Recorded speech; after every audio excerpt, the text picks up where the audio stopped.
لسه چې ډارېده هماغه وشول. تورخم د رسمي سرحد په توګه پرانستل شو. ګران لیدونکو السلام علیکم. پاکستان 2 اونۍ وړاندې د سپټمبر له 2مې نیټې څخه په ازمایښتي ډول د تورخم دروازه 24 ساعته پرانستې وه، خو نن د پاکستان لومړي وزیر عمران خان یاده دروازه رسما پرانستله او ویل چې د دې لارې به له منځنۍ اسیا هېوادونو سره تجارت ډېره وده وکړي.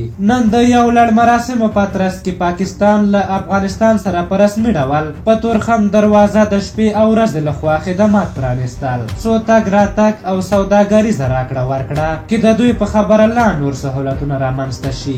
د پاکستان لومړي وزیر عمران خان دغه ورځ د یوې تاریخي ورځې په توګه یاده کړه او ویل چې د دغې دروازې د ازمایښتي پړاو پرانستلو په ترڅ کې په سوداګرۍ کې 50 سلنه ډېروالی راغلی دی. د تورخم د دروازې د پرانستلو په مراسمو کې د پاکستان لومړي وزیر عمران خان ترڅنګ د پاکستان د بهرنیو چارو وزیر شاه محمود قریشي او یو شمېر نورو پاکستاني چارواکو ګډون کړی و. دغه راز د افغانستان ترانسپورت وزیر یما یاري، د ننګرهار والي شاه محمود میاخیل او نور ولایتي چارواکو هم ګډون پکې کړی و. په هر حال په تصویرونو کې لیدل کېږي چې په بورډونو باندې تورخم د رسمي سرحد په توګه لیکل شوی او په دې اړه موږ په خپله تېره ویډیو کې اندېښنه ښودلې وه چې د دې لارې رسمي پرانسته په څه معنا؟ کله چې یو سرحد او یوه لاره رسمي نه وي ولې باید په رسمي توګه پرانستل شي؟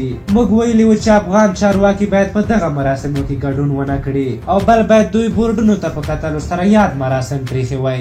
زه د یو عادي وګړي او کوچني ژورنالست په توګه د موضوع په نوعیت له وړاندې پوهېږم او له مخکې نه د هر څه تصور کوی شم، نو زموږ والي او وزیر خو باید دومره پوه شي چې په دې مراسمو کې ګډون په څه معنا او که پوهېږي او ګډون کوي نو باید ملت ته هر څه واضح شي. په هر حال تاسو د دغې دروازې د رسمي پرانستې په هکله څه نظر لرئ؟ خپل نظرونه مو راته په کومنټ کې ولیکئ. که زموږ ویډیو مو خوښه شوې وي ضروري لایک کړئ، ترڅنګ له خپلو ملګرو سره هم شریکه کړئ. تر بلې ویډیو مو پالئ او بخښونکي خدای سپارم. د الله په امان.